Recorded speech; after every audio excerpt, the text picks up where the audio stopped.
Há uma certa quietude que chega nas últimas horas da noite, um tipo de silêncio que você não consegue encontrar durante o dia. O mundo parece mais suave.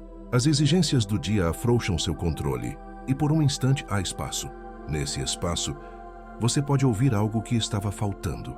Não o ruído do mundo exterior, mas a voz dentro de você. Esta noite começamos uma jornada juntos. Não o tipo de jornada medida em milhas ou marcada por placas, mas uma jornada interior, pelos territórios do pensamento, da sabedoria e do simples ato de estar vivo. Isto não é uma palestra. Não é uma corrida para chegar a uma grande conclusão. É um desdobramento, como sentar-se ao lado de um rio de águas lentas e observar as reflexões ondulando sobre a superfície. Este momento é sobre permitir que a mente flutue suavemente, com calma, mas ainda assim mantendo um fio de intenção. Essa intenção é simples: descansar enquanto se pensa profundamente e pensar profundamente enquanto se descansa. Você pode adormecer ao longo do caminho ou permanecer acordado ouvindo e refletindo. Ambos são perfeitamente válidos. Isto não é sobre acompanhar o ritmo, é sobre permitir que o que você ouve trabalhe suavemente dentro dos seus pensamentos. O mundo em que vivemos pode ser rápido, barulhento e inquieto. Nossa atenção é puxada em centenas de direções, a maioria urgente, poucas realmente importantes. Mas aqui, neste momento, nada é urgente. Não há para onde ir, nada a provar. Estamos nos afastando do constante empurra e escolhendo deixar a mente se acalmar. É uma escolha rara e exatamente por isso poderosa. Nas horas que virão, caminharemos através de ideias que atravessaram séculos, ideias de sábios taoístas, filósofos estoicos e pensadores existencialistas. Ouviremos vozes que viveram sob céus diferentes, mas lutaram com as mesmas perguntas que ainda fazemos hoje. Como viver bem? Como encontrar paz em um mundo caótico? Como carregar significado em meio à incerteza? Mas isto não é sobre memorizar filosofia, é sobre sentir filosofia. É sobre permitir que palavras e ideias fluam lentamente sobre você, como se fossem sussurradas diretamente para você, no silêncio de um quarto levemente iluminado, onde não há mais ninguém. Algumas ideias podem despertar curiosidade. Outras podem mexer com algo profundo que você havia esquecido há muito tempo. E algumas apenas permanecerão ao fundo, como uma melodia distante, moldando seus pensamentos sem que você perceba. A chave é dar a si mesmo permissão para simplesmente estar aqui. Não há nada que você precise fazer para merecer este momento. Nenhuma lista de tarefas para cumprir antes de se permitir descansar. Este é o início de uma longa caminhada interior. Uma caminhada que não exige esforço, mas convida à observação. Então respire devagar. Deixe seus ombros relaxarem. Sinta o peso do seu corpo onde quer que esteja, sentado ou deitado. A cada expiração, imagine-se liberando um pouco da tensão que tem carregado. Não tudo de uma vez, mas o suficiente para abrir espaço. Espaço para o pensamento, espaço para a paz, espaço para algo antigo e atemporal retornar à sua consciência. À medida que seguimos adiante, lembre-se de que esta noite não é sobre mudar quem você é sobre lembrar o que você já carrega dentro de si, a capacidade de calma, de clareza, de profundidade. Esse é o solo sobre o qual caminharemos pelo restante da jornada. E agora começamos. Há um trecho no Tao Te Ching que diz: o bem supremo é como a água. A água dá vida a todas as coisas e não compete. Ela flui para os lugares mais baixos que os outros desprezam. Nisso, ela se aproxima do Tao. Você pode ler essa passagem 100 vezes e ainda descobrir algo novo a cada leitura. Porque ela não descreve apenas a água, descreve um modo de viver. O taoísmo ensina que há poder em não forçar a vida a se curvar à sua vontade. Isso não é fraqueza, não é passividade, é confiança. A confiança de que o rio da vida já conhece seu curso e que às vezes o gesto mais sábio é simplesmente sair do caminho. Vivemos em uma cultura que glorifica o controle, planos, metas, prazos, tudo voltado a moldar o futuro segundo o que achamos que ele deveria ser. E embora disciplina e visão tenham seu valor, o caminho taoísta nos lembra que o controle é, muitas vezes, uma ilusão. Você pode fazer o plano perfeito, apenas para vê-lo se desfazer em um único momento inesperado. Pode empurrar e empurrar uma porta, sem perceber que ela abre para o outro lado. Quanto mais força você aplica, mais resistência cria, não apenas no mundo, mas dentro de si. O taoísmo o convida a perceber essa resistência, a senti-la no corpo e a entender que soltar não é perder, é alinhar-se. Imagine um rio serpenteando pela terra. Ele não discute com as pedras em seu caminho, apenas se curva, flui ao redor delas e com o tempo as torna lisas. Se você tentar represá-lo completamente, a água se erguerá e encontrará outro caminho. A vida é assim. Quando encontramos obstáculos, nosso instinto é lutar, empurrar, forçar a passagem. Mas o caminho taoísta sugere algo diferente: encontrar onde o fluxo naturalmente quer ir e mover-se com ele.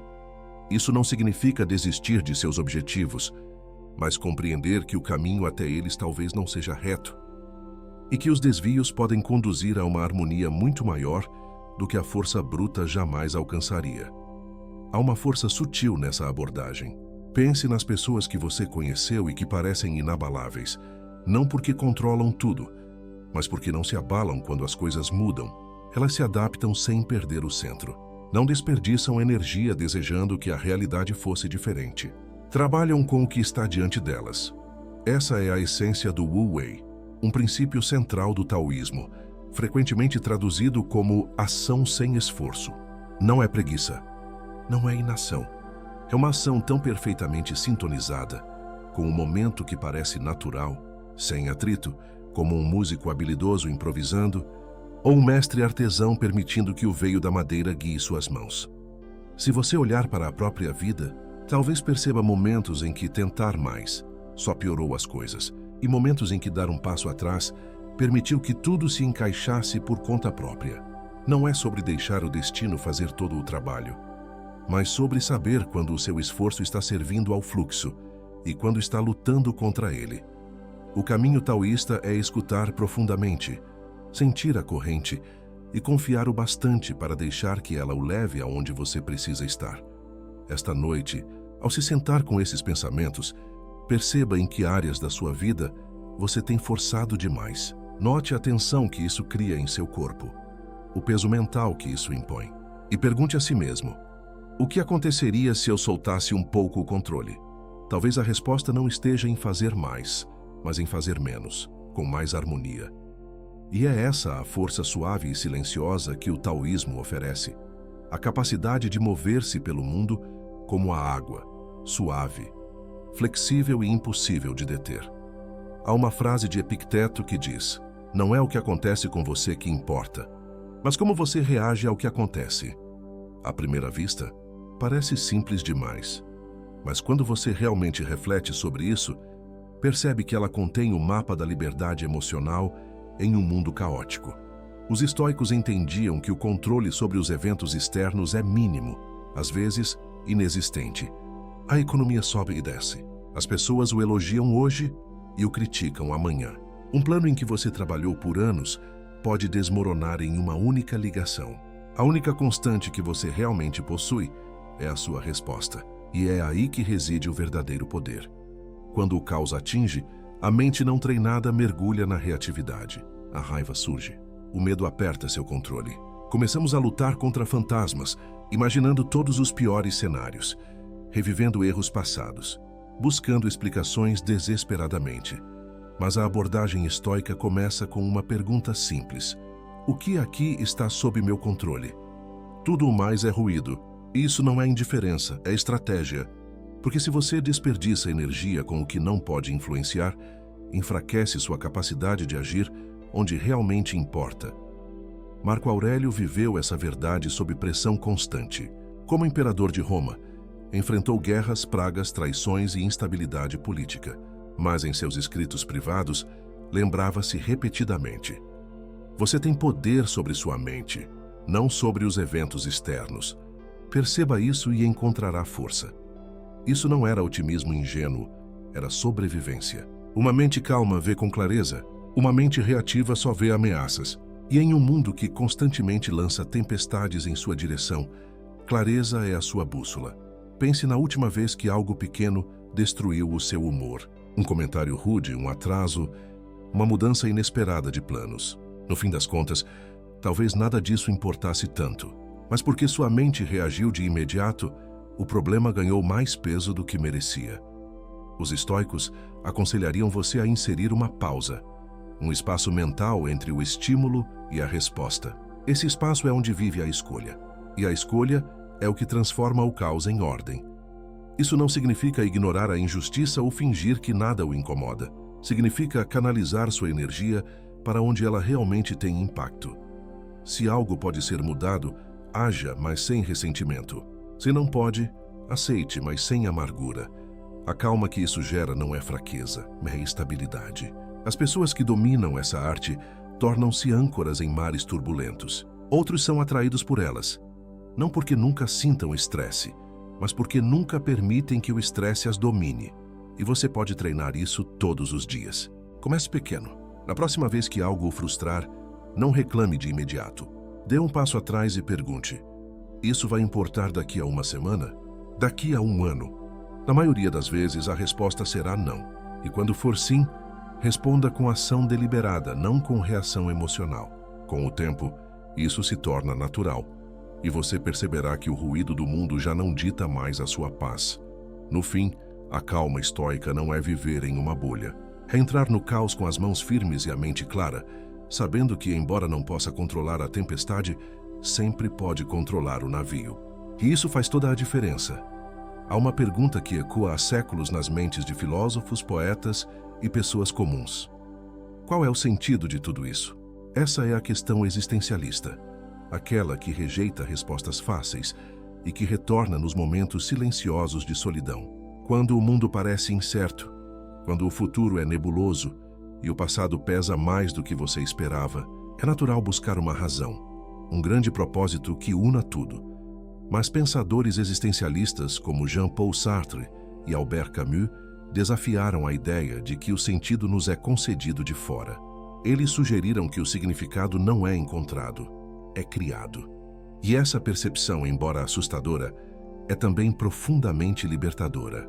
Camus escreveu sobre o mito de Sísifo, condenado a empurrar uma pedra montanha acima por toda a eternidade, apenas para vê-la rolar de volta.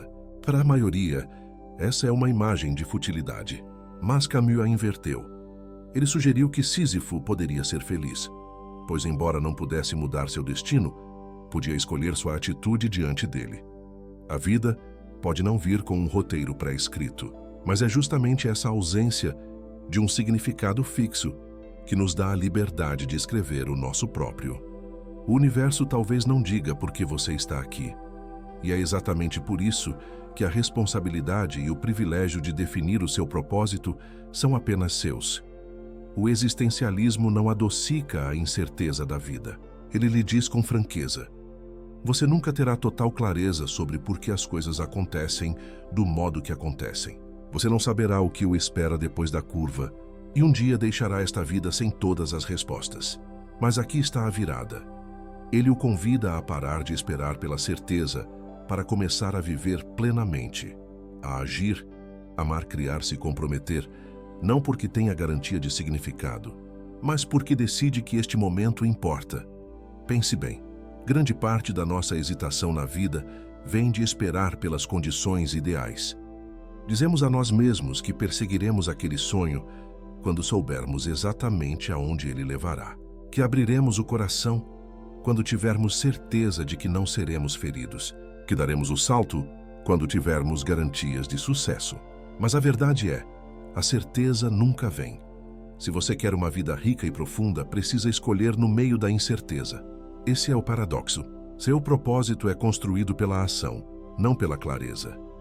A pergunta existencialista não é apenas um exercício filosófico, é um convite.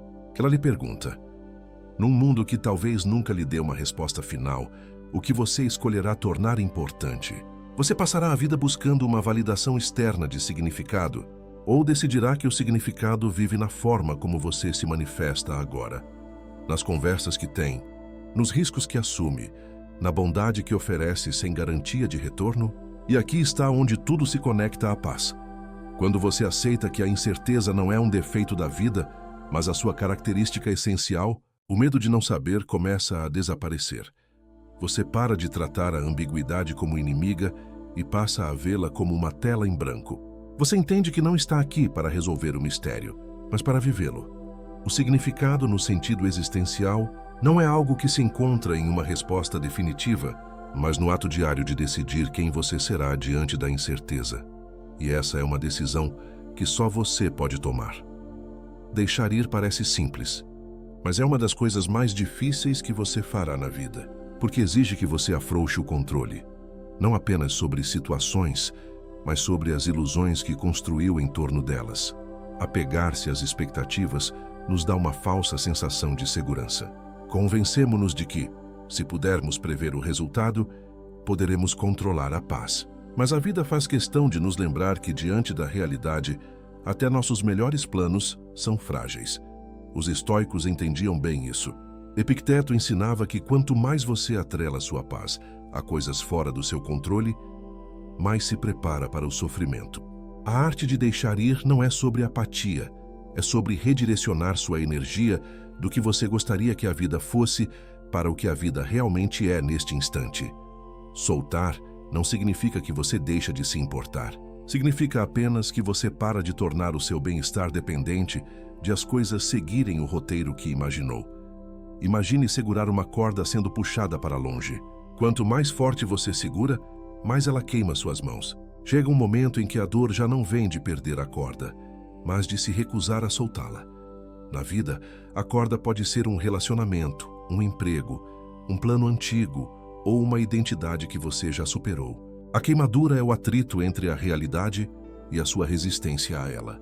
E o instante em que você solta, não por desistência, mas por libertar a exigência, você cria espaço para a cura e para novas possibilidades. É aqui que o controle se torna a grande questão. A necessidade de controlar é muitas vezes o medo disfarçado de ordem. Dizemos a nós mesmos que estamos sendo responsáveis, que queremos garantir o melhor resultado. Mas por baixo disso, há um desconforto profundo com a incerteza. Quando você pratica o desapego, não está libertando apenas a situação externa. Está se libertando da crença de que a sua segurança depende da previsibilidade. E aqui está o paradoxo. Quando você para de forçar resultados, a vida geralmente flui com muito mais leveza. O taoísmo ensina que a água molda a pedra não pela força, mas pela rendição, adaptação e persistência. Você também pode se mover com a vida, em vez de contra ela. Pense nos momentos em que você esteve mais em paz. Foram aqueles em que tentou controlar tudo ou aqueles em que confiou em si mesmo para lidar com o que viesse? Soltar é um ato de confiança, uma declaração silenciosa que diz: mesmo que isso não saia como eu esperava, eu ainda serei inteiro. Eu ainda encontrarei significado. Essa é a base da verdadeira força interior. Não é conseguir tudo o que deseja. É saber que pode se adaptar quando não consegue. Então pergunte a si mesmo: o que você está segurando com tanta força agora, a ponto de estar se queimando? É a expectativa sobre como alguém deveria agir? É a crença de onde você deveria estar na vida neste momento? É a necessidade de um pedido de desculpas, de reconhecimento ou de um fechamento que talvez nunca venha? Se a resposta for sim, talvez a sua paz não dependa de segurar, mas de soltar. Libere a necessidade de que o resultado corresponda à sua visão. E veja como o peso começa a desaparecer. A quietude não é a ausência de vida, é a corrente profunda que existe sob todo o barulho. É o lugar onde sua mente finalmente tem espaço para respirar. Em um mundo viciado em movimento, a quietude parece quase um ato de rebeldia. Somos ensinados a medir nosso valor pela produtividade, a preencher cada minuto com algo útil, até que o silêncio se torne algo incômodo, algo de que tentamos fugir e não buscar. Mas a verdade é que a mente não é uma máquina. Ela não pode processar infinitamente sem renovação. A quietude é o espaço em que seus pensamentos se assentam o bastante para que você possa ver com clareza, como um lago que só reflete o céu quando as ondas cessam. Quando pensamos em nutrição, lembramos de comida, água e ar, as necessidades do corpo. Mas a mente também tem suas próprias necessidades: foco, reflexão e silêncio. Sem esses elementos, nossos pensamentos tornam-se dispersos, reativos e frágeis. A quietude o fortalece porque cria uma pausa entre o que acontece com você e a forma como você reage.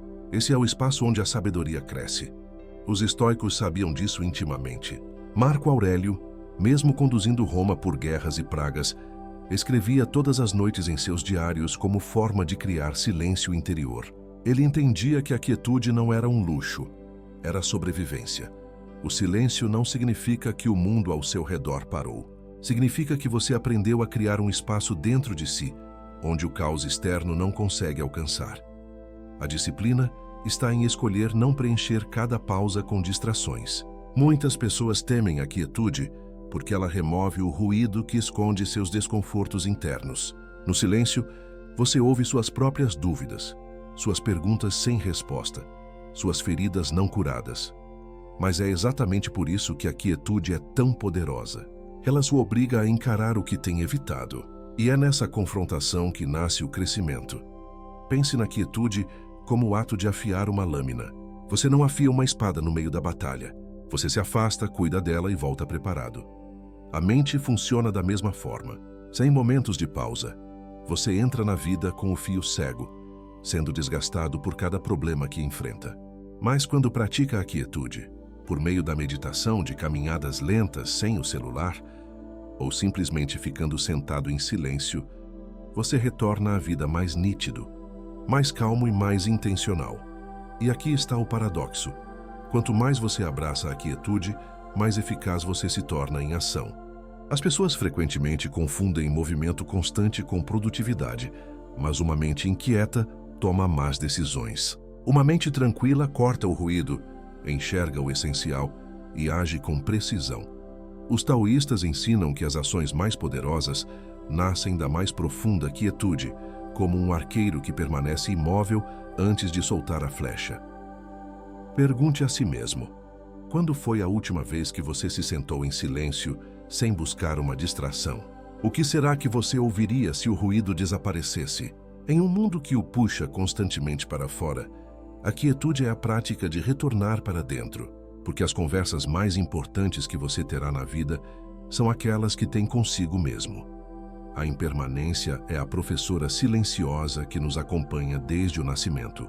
E embora passemos grande parte da vida fingindo que ela não existe, nos apegamos a momentos como se pudessem ser congelados, a pessoas como se nunca fossem partir, a identidades como se jamais mudassem. Mas a verdade é que a mudança não é exceção, é a regra. Tudo o que você já conheceu, tudo o que já sentiu, passou pela sua vida como nuvens atravessando o céu. Algumas mudanças chegam devagar, como as estações. Outras atingem de repente, como uma tempestade. Mas todas, sem exceção, trazem a mesma mensagem. Nada permanece igual. E isso não é uma tragédia, é o próprio ritmo da vida. Quando lutamos contra a impermanência, sofremos duas vezes. Primeiro pela dor natural da perda ou da mudança, e depois pela resistência que criamos contra ela. Seguramos firme, revivemos lembranças antigas, recusamos aceitar finais porque eles ameaçam as ilusões que construímos sobre o controle. Mas, e se em vez de resistir, aprendêssemos a ver a impermanência como um tipo de guia? Os estoicos viam dessa forma. Eles praticavam o memento mori, lembrar que a vida, como todas as coisas, é finita. Não para se deprimirem, mas para aguçar a gratidão pelo momento presente. Saber que algo não durará o torna mais valioso, não menos. Pense no pôr do sol mais bonito que você já viu. Parte da sua beleza está justamente em saber que ele vai desaparecer. Você não tenta segurar o sol no horizonte. Você apenas observa, aprecia e o deixa ir. A vida pede que façamos o mesmo com pessoas, experiências e até com versões antigas de nós mesmos. Isso não é desapego frio, é amor sem correntes. É segurar a vida com as mãos abertas, em vez de com o punho fechado. Aceitar a impermanência não significa desistir de ambição ou desejo. Significa mover-se pela vida com a consciência de que tudo é temporário. Cada conquista, cada relacionamento, cada fase. Essa consciência o torna mais intencional. Você para de adiar a alegria porque entende que nunca haverá um momento perfeito para começar a viver. Você para de atrasar o perdão porque sabe que a chance de fazer as pazes pode desaparecer amanhã. Você para de tomar as pessoas como garantidas, porque reconhece que elas também estão de passagem. A filosofia budista chama essa verdade de anicca, a impermanência constante que sustenta toda a existência. Na natureza, vemos isso em todo lugar. Flores que florescem e murcham, rios que mudam de curso, montanhas que se desgastam, até estrelas que um dia se apagam. Ainda assim, com nossas vidas tão curtas, ficamos chocados quando algo muda para nós. Mas a impermanência não é a inimiga. Ela é a prova de que a vida está viva. Se nada jamais mudasse, não haveria crescimento, nem possibilidade, nem novos começos. A chave está em mudar a perspectiva, de temer a mudança para fluir com ela. Quando a vida tira algo de você, ela também está abrindo espaço para algo novo entrar. Quando um fim chega, é muitas vezes porque uma parte sua está pronta para entrar em uma nova estação, mesmo que você ainda não perceba. A dor da mudança é real, mas o presente que ela traz também é a oportunidade de evoluir. Pergunte a si mesmo, se você soubesse que tudo na sua vida agora é temporário, como o trataria? O que você saborearia com mais profundidade? E o que deixaria ir com mais facilidade? Porque a verdade é que você já vive nessa realidade. A impermanência não virá algum dia, ela já está aqui, moldando cada respiração que você dá. A escolha é sua, lutar contra ela ou aprender com ela. Há um tipo de força que não grita, não precisa provar nada, e não vacila quando a vida tenta abalá-la. Essa é a força da fortaleza interior, um lugar dentro de você que ninguém pode invadir, por mais turbulento que o mundo exterior se torne. Na filosofia antiga, especialmente no estoicismo, essa fortaleza interior era vista como a única segurança verdadeira que uma pessoa poderia ter. Muros podem ruir, riquezas podem desaparecer, relacionamentos podem terminar, mas a estabilidade interior, quando cultivada, permanece intocável. Construir essa fortaleza começa com entender que suas emoções estão sob seu comando. Isso não significa reprimi-las ou fingir que não existem. Significa dominar a arte de responder, em vez de reagir. Quando você reage, entrega as chaves da sua mente ao mundo exterior, permitindo que qualquer pessoa ou situação dite o seu humor. Quando você responde, você faz uma pausa, avalia e age com clareza, não com impulso. Essa é a diferença entre ser governado pela vida e governar o seu domínio interior. Pense em Marco Aurélio, escrevendo em suas meditações, enquanto enfrentava guerras, traições e perdas. Seu império podia estar sob cerco, mas ele escrevia sobre manter a mente livre de perturbações. Essa é a essência da fortaleza. Ela não é construída negando a realidade, mas aceitando-a e escolhendo como enfrentá-la. E aqui está o paradoxo. Quanto mais fortes são as suas paredes internas, mais aberto você pode estar para o mundo. Porque ao não se abalar facilmente, você pode encarar o caos sem medo de colapsar. Para construir essa fortaleza mental, é preciso lançar o alicerce da autoconsciência. Pergunte a si mesmo: o que desperta minha raiva, meu medo ou minha insegurança? Quais críticas me ferem mais e por quê? A consciência é o projeto da construção.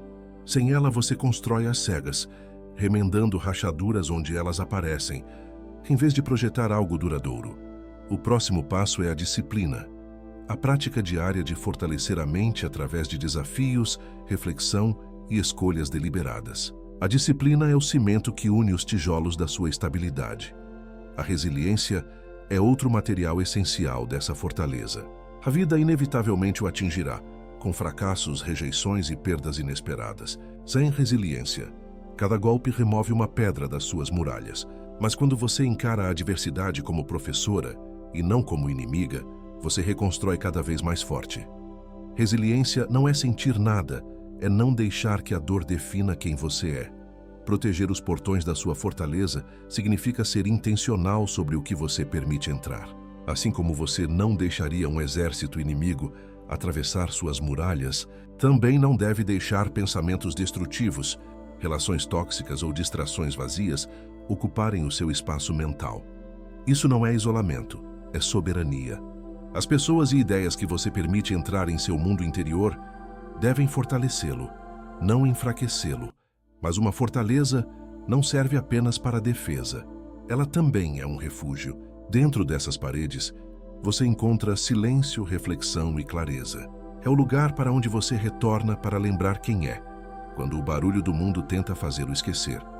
Quando você vive a partir desse lugar interior, as tempestades do lado de fora perdem o poder sobre você.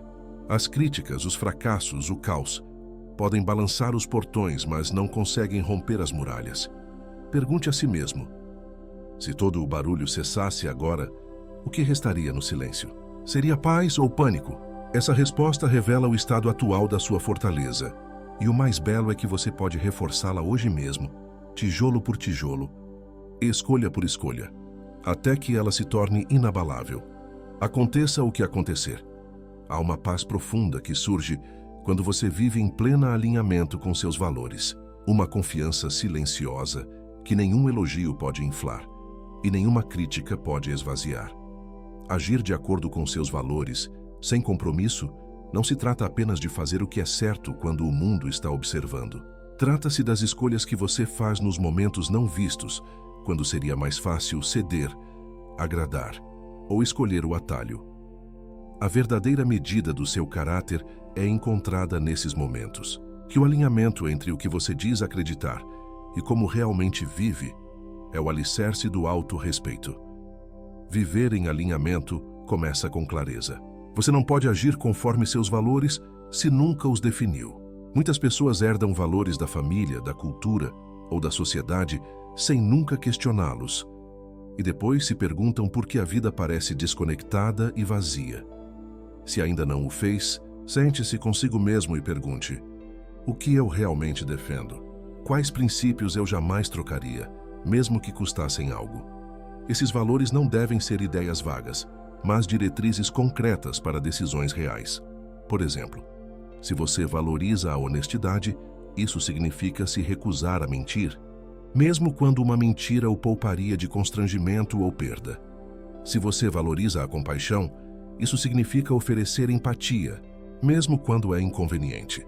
O desafio, é claro, é que a vida testará constantemente essas convicções. Oportunidades surgirão que parecem tentadoras, mas exigem que você traia algo essencial. Pessoas o pressionarão a ceder só desta vez, em nome da harmonia, do lucro ou da aprovação. É nesses momentos que a força do alinhamento é forjada, não quando a escolha é fácil, mas quando mantê-la significa ficar sozinho. Os estoicos entendiam isso muito bem. Acreditavam que era melhor sofrer por viver virtuosamente do que prosperar através da concessão. Marco Aurélio escreveu que o custo de trair a própria natureza é muito maior do que qualquer perda externa. As recompensas de viver em alinhamento são sutis, mas profundamente transformadoras. Você dorme melhor à noite porque não está em guerra consigo mesmo. Entra em qualquer ambiente sem medo de ser exposto, porque não há nada a esconder. Suas ações refletem seus princípios. E talvez o mais importante, você passa a confiar em si mesmo. E essa confiança é a semente da coragem. Porque quando sabe que nunca se abandonará, você pode enfrentar qualquer coisa. Na prática, viver em alinhamento exige uma autoavaliação constante. Cada decisão, grande ou pequena, é uma oportunidade para se perguntar: isso honra meus princípios? Ou estou tentando evitar desconforto? Estou sendo guiado pelo que é certo ou pelo que é fácil? É nesse ponto que disciplina e consciência se encontram. No instante em que sentir vontade de racionalizar uma concessão, pare. Pergunte-se se o ganho temporário vale a erosão do seu autorrespeito. Quase sempre, a resposta será não. Há um poder silencioso que vem desse compromisso inabalável. Ele atrai respeito, mesmo de quem discorda de você. Mas mais importante, ele gera o seu próprio respeito. E isso é algo que ninguém pode dar ou tirar de você. Então deixo-lhe esta pergunta. Se você retirasse todo o barulho, a pressão e as expectativas, a vida que está vivendo ainda pareceria sua? Ou permitiu que pequenas concessões o afastassem aos poucos de quem realmente é? Cada dia é uma chance de retornar ao alinhamento. E quanto mais cedo o fizer, mais a sua vida começará a se sentir verdadeiramente sua.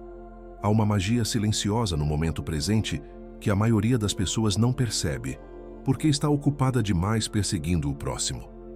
Corremos pela vida como se estivéssemos tentando chegar a algum grande final, sem perceber que a plenitude da vida está acontecendo aqui e agora.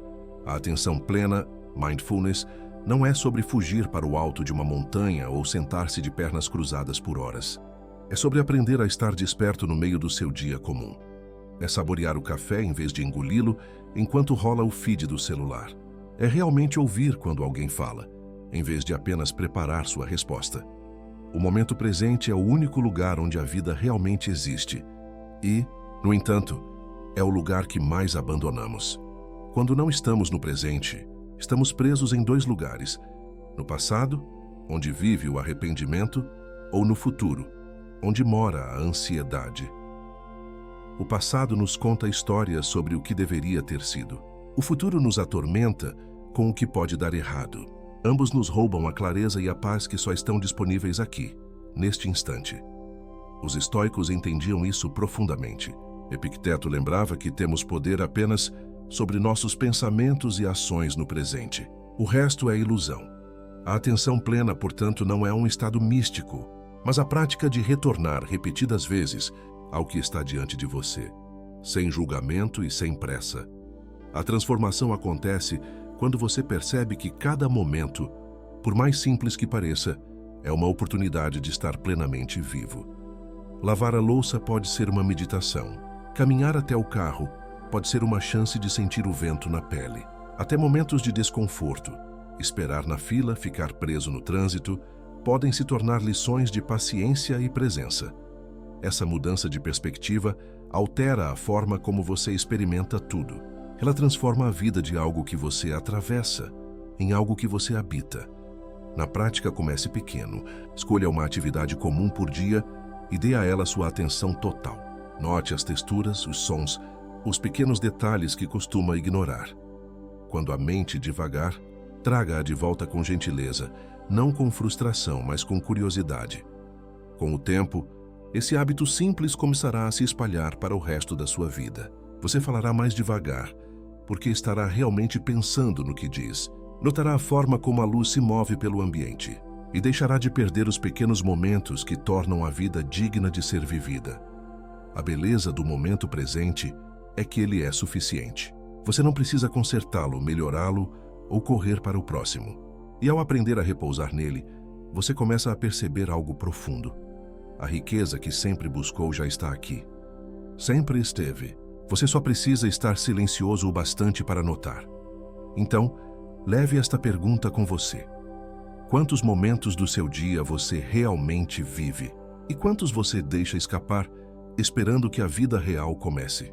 Porque isto, se agora, é a vida real. E quando se vai, não volta. Há um tipo de coragem que não vem da rebeldia, nem de gritar sua verdade para o mundo. Ela vem da decisão silenciosa, de ser exatamente quem você é, sem encolher, sem fingir, sem se editar para caber nas expectativas dos outros. Em um mundo que recompensa a conformidade e pune a diferença, ser autêntico pode parecer arriscado. Pode custar aprovação, amizades, até oportunidades. Mas o preço de não ser você mesmo é muito maior. Você troca sua paz por aceitação, sua identidade por pertencimento e aos poucos desaparece dentro da própria vida. A razão pela qual tantas pessoas lutam com a autenticidade é simples. Fomos ensinados desde cedo a nos adaptar, a ler o ambiente e ser o que os outros esperam. A adaptabilidade é uma força, mas se ela se torna constante, vira uma prisão. Com o tempo, você perde o contato com seus próprios desejos, com seus limites e com sua verdade. A coragem de ser você mesmo exige reverter esse condicionamento. Significa perguntar não quem eles querem que eu seja, mas quem eu realmente sou quando ninguém está olhando. E quando descobrir essa resposta, ter a força de viver de acordo com ela abertamente. Filósofos de todas as épocas ecoaram essa ideia à sua maneira. Os estoicos acreditavam que uma vida digna era aquela vivida em harmonia com a própria natureza. Os existencialistas viam a autenticidade como a única forma de encarar a incerteza da vida. E a psicologia moderna confirma o que eles já sabiam. Quando você vive fora de alinhamento com quem é, sente ansiedade, inquietação e vazio. Não importa o quão perfeita sua vida pareça por fora. A autenticidade, portanto, não é um luxo, é oxigênio mental. Sem ela, você sufoca lentamente. A parte mais difícil é que ser você mesmo, às vezes, vai convidar resistência. As pessoas que se beneficiavam da sua obediência podem se ressentir da sua independência. Alguns vão interpretar mal suas escolhas. Outros dirão que você mudou, como se crescer fosse uma forma de traição. É aí que a coragem realmente importa. Ser autêntico não é ser imprudente, nem insensível. É dizer a verdade com suas ações, mesmo quando isso é inconveniente. É escolher o desconforto da honestidade, em vez do conforto de agradar. Comece com pequenos atos de verdade. Diga não quando quiser dizer não. Expresse sua opinião real em uma conversa, em vez de apenas concordar para evitar conflito. Vista-se como se sente bem, e não apenas como está na moda. Com o tempo, esses pequenos atos se tornam um modo de viver, e o medo da desaprovação desaparece. Você percebe algo poderoso. As pessoas que realmente importam o respeitarão pela sua verdade, não pela sua performance. E aquelas que não conseguem aceitar o seu eu real, essas nunca foram realmente suas pessoas. A recompensa por essa coragem é profunda. Você não precisa mais carregar o peso da performance constante. Você atrai pessoas, trabalhos e oportunidades que se alinham com seus valores reais. Você constrói uma vida que se ajusta a você, em vez de se forçar a caber dentro dela. E o mais importante, você pode se olhar no espelho sem sentir que está vendo um estranho. A dor é uma professora estranha. Ela não chega com um sorriso, nem com uma mão acolhedora. Muitas vezes, ela invade a sua vida sem ser convidada, rasgando rotinas, relacionamentos e ilusões que pareciam inabaláveis. No momento em que ela aparece, parece destruição. Mas com o tempo, se você tiver coragem de olhar de perto, você começa a vê-la pelo que realmente é: uma forja. Um lugar onde o seu caráter é derretido, remodelado e fortalecido. A dor remove o que é desnecessário. Ela o obriga a encarar o que tem evitado. E, de seu modo impiedoso, oferece lições que o conforto nunca ensinaria. Os grandes pensadores compreenderam esse paradoxo. Epicteto, nascido escravo, suportou provações que quebrariam a maioria das pessoas. Ainda assim, via o sofrimento não como uma maldição, mas como uma oportunidade de exercitar a virtude. Viktor Frankl, sobrevivente dos campos de concentração, escreveu que aqueles que encontravam significado no sofrimento podiam suportar quase qualquer coisa. Essas não são histórias romantizadas de dor, mas testemunhos de uma verdade que não se aprende na teoria. Quando a vida o força a encarar o que dói, você descobre profundidades de força que nunca imaginou possuir. A maioria das pessoas tenta escapar da dor, afoga-a em distrações, anestesia-a com prazeres temporários ou simplesmente a nega.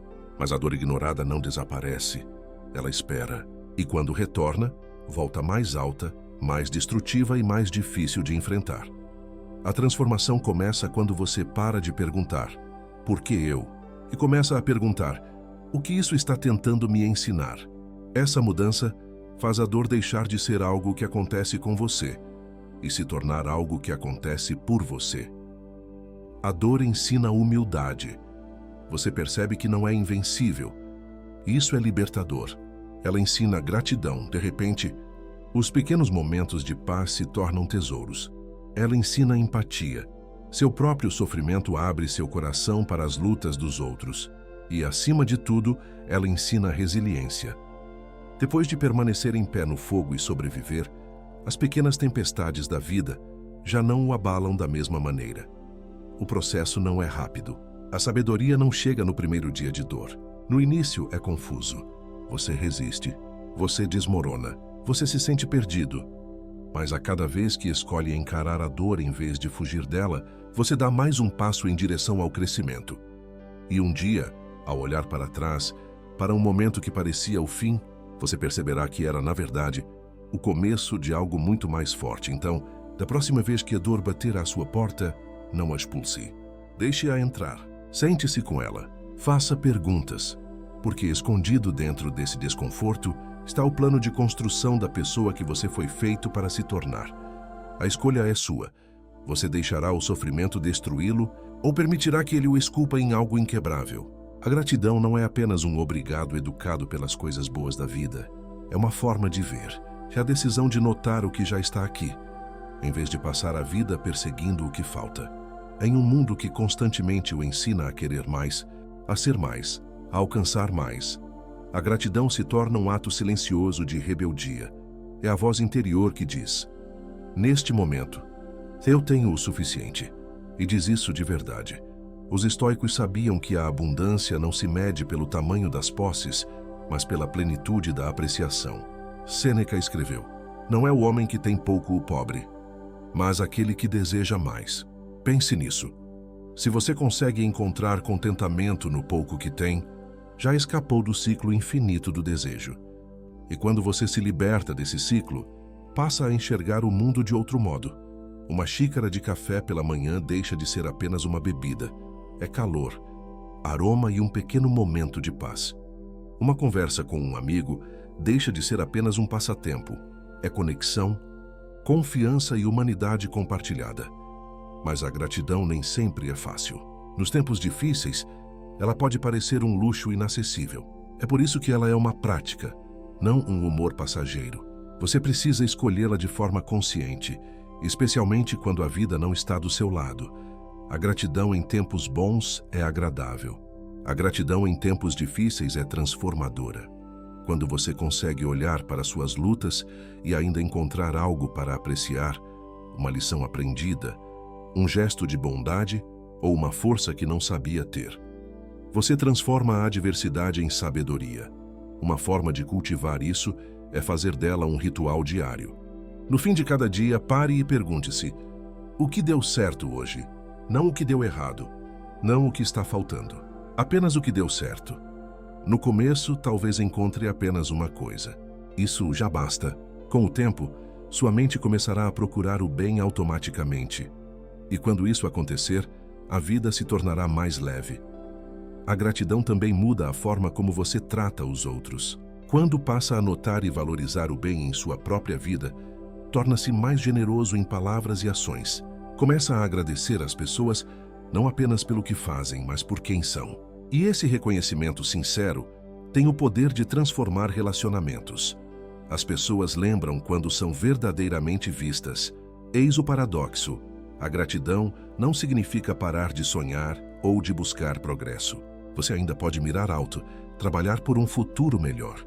A diferença é que você não está mais fugindo da sensação de vazio. Está avançando a partir de um lugar de abundância. Isso o torna mais calmo, mais focado e muito mais resiliente quando as coisas não saem como o esperado. Então, da próxima vez que se pegar pensando, serei feliz quando, pare, respire e olhe ao redor. Pergunte a si mesmo: do que posso ser grato agora? Pode ser algo pequeno, algo fugaz, mas esse pequeno momento é a prova de que a alegria não precisa esperar. Ela já está aqui. Você só precisa notá-la. A morte é o lembrete final, o espelho que nenhuma filosofia pode evitar. Ela é o ponto de convergência de todas as perguntas sobre significado, tempo e propósito. E, no entanto, é o tema que a maioria das pessoas evita até o último instante. Mas refletir sobre a morte não é morbidez, é clareza. Os estoicos a chamavam de memento mori. Lembre-se de que você vai morrer. Não para viver com medo, mas para viver com urgência, presença e propósito. Pense nisso. Se você tivesse consciência plena de que o tempo é limitado, como mudaria a forma como vive agora? Você ainda guardaria rancores? Adiaria conversas importantes? Postergaria o sonho que continua dizendo a si mesmo que fará um dia? A morte dá proporção às coisas. Ela coloca o ego em perspectiva. Ela corta as distrações e nos força a encarar o que realmente importa. Para os estoicos, a lembrança da mortalidade era a centelha da sabedoria. Sêneca escreveu: apressamo-nos como se o tempo fosse curto e ainda assim o desperdiçamos como se fosse infinito. O medo da morte nasce do apego à ilusão de permanência. Pensamos que o amanhã é garantido, que as pessoas e as oportunidades sempre estarão lá. Mas nada disso é prometido. Quando você encara essa verdade, algo muda. Você para de viver no modo de adiamento perpétuo. Começa a agir, a amar, a se expressar hoje. porque sabe que este momento é o único que realmente pertence a você. Aceitar a morte é aceitar a plenitude da vida. A existência é feita de ciclos, nascimento e fim, inspiração e expiração. Tentar negar a morte é negar metade da realidade. Ao reconhecer sua finitude, você começa a viver com mais profundidade. Cada gesto se torna mais consciente. Cada palavra carrega mais peso. Cada dia ganha significado.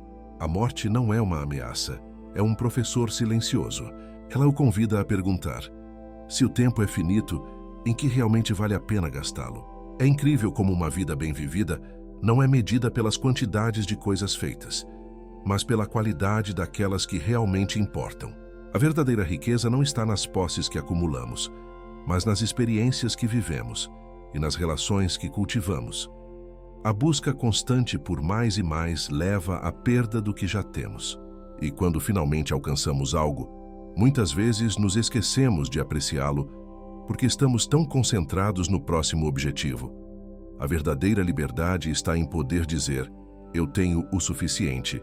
E, ao fazer isso, você ganha a capacidade de viver com mais espaço, mais leveza, mais paz. No fim das contas, a vida não é sobre atingir um ponto final, mas sobre como você percorre o caminho. É sobre ser presente em cada passo, em vez de apenas contar os passos até o destino final. Pense nas pessoas que você admira. Elas são admiradas por sua autenticidade, por sua capacidade de viver alinhadas com seus valores. Não é a quantidade de coisas que conquistaram, mas o impacto que tiveram na vida dos outros e no próprio mundo.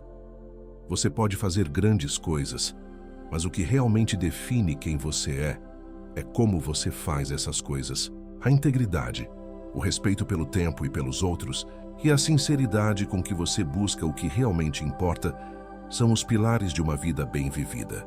A morte, então, nos oferece a oportunidade de avaliar. A cada momento ela pergunta: isso realmente importa? Eu estou vivendo de acordo com minha verdade? Esse questionamento, longe de ser deprimente, é libertador. Ele o convida a se livrar das distrações e a focar no que realmente faz seu coração bater. Que a partir desse lugar de clareza, a vida se torna mais rica, mais profunda, mais verdadeira. O maior presente que você pode dar a si mesmo é viver plenamente. Não amanhã, não quando for mais fácil, mas agora, enquanto pode, enquanto é. Quando você vive com essa consciência, a de que o tempo é finito, tudo muda. Os problemas perdem parte de seu peso. As conversas ganham mais presença, que até os pequenos gestos cotidianos se tornam expressões silenciosas de amor e gratidão. Você começa a perceber que a vida não precisa ser grandiosa para ser significativa. Ela só precisa ser verdadeira. A beleza está nos detalhes, no modo como a luz atravessa a janela pela manhã, no riso inesperado de um amigo, na calma de um pôr do sol que o obriga a parar. Esses momentos, que antes pareciam triviais, revelam-se como o tecido real da existência. Os filósofos taoístas chamavam isso de o retorno ao simples. Não é regressão, é clareza. Quando você deixa de buscar fora o que sempre existiu dentro, descobre que a paz é o seu estado natural. Mas para chegar a esse estado, é preciso desaprender muita coisa. Desaprender a pressa, desaprender o hábito de comparar, desaprender a ideia de que precisa provar o seu valor para merecer estar aqui. O mundo moderno o convence de que a vida é uma corrida, um acúmulo constante de conquistas, status e validações. Mas a verdade é que ninguém vence essa corrida, porque o ponto de chegada é o mesmo para todos. A sabedoria está em diminuir o passo, em permitir que a vida o alcance, em redescobrir a alegria de simplesmente ser. O retorno ao simples é o retorno a si mesmo. Ao perceber que não há nada que precise adicionar para ser completo, apenas coisas que precisa libertar. E é aí que a jornada de todas essas ideias, do estoicismo, do taoísmo, do existencialismo, finalmente converge. Todas elas apontam para o mesmo destino, a quietude interior. Essa quietude não é a ausência de movimento, mas a presença plena em cada movimento. Quando você encontra essa quietude, nada precisa ser adicionado e nada precisa ser removido. Você percebe que sempre teve tudo o que precisava, só estava olhando na direção errada. A mente inquieta busca significado no futuro. A mente desperta encontra significado agora. E é aqui que o ciclo se fecha. O que começou como uma busca por paz, propósito, clareza, revela-se não como algo a ser conquistado, mas como algo que sempre esteve dentro de você. As filosofias diferem nas palavras, mas todas convergem em uma mesma verdade. A vida é mais sábia do que nossa pressa, mais generosa do que nosso medo e mais simples do que nossa mente faz parecer. Você não está aqui para controlar tudo.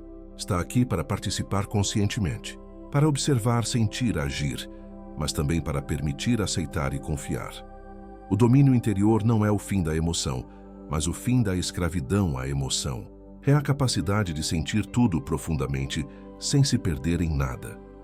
Você começa a entender que a verdadeira força não está em resistir ao mundo, mas em fluir com ele sem se dissolver. O sábio não é aquele que tem todas as respostas, mas aquele que aprendeu a permanecer em paz, mesmo quando não há resposta alguma. Nesse ponto, as grandes perguntas: quem sou eu? Qual é o sentido? O que devo fazer? Perdem sua urgência. Não porque foram respondidas, mas porque você percebe que a vida é a própria resposta. Não é algo para entender, mas para experimentar plenamente. E quando você a vive com presença, gratidão e autenticidade, o mistério deixa de ser um peso e se torna um lar. Você já não precisa correr atrás da luz, porque percebe que sempre foi feito dela. Talvez seja isso que todos os mestres, filósofos e poetas sempre tentaram dizer, cada um à sua maneira, que a paz não é um lugar distante, mas um estado de presença, um retorno ao agora, ao simples, ao real. Você não precisa escapar do mundo para encontrá-la. Pode encontrá-la no meio do ruído, nas pequenas pausas entre uma respiração e outra, nos instantes em que decide não reagir, em que apenas observa e entende. A vida continuará sendo imperfeita. As pessoas ainda decepcionarão. Os planos ainda mudarão. Mas dentro de você, algo já não se abala mais. Você começa a agir a partir de uma calma profunda, não a calma do tédio, mas a calma do entendimento. A calma de quem já viu a tempestade e percebeu que ela não dura para sempre. Esse é o ponto em que o buscador se transforma no sábio. Ele para de correr atrás de iluminação e começa a iluminar cada passo que dá. A mente, antes dividida entre passado e futuro, agora repousa no presente. E nesse repouso, tudo o que antes parecia separado, o eu e o mundo, o sagrado e o comum, o início e o fim, se revela como uma única coisa. Você percebe que nunca houve caminho a percorrer, porque você sempre esteve em casa. Então respire fundo, sinta o ar entrar e sair, sinta o peso do corpo, o som à sua volta e o silêncio que existe entre cada batida do coração. Tudo o que procurava já está aqui. Tudo o que perdeu nunca esteve realmente perdido. E tudo o que virá já está sendo formado. Neste exato instante, a jornada não termina. Ela simplesmente se dissolve no agora fim.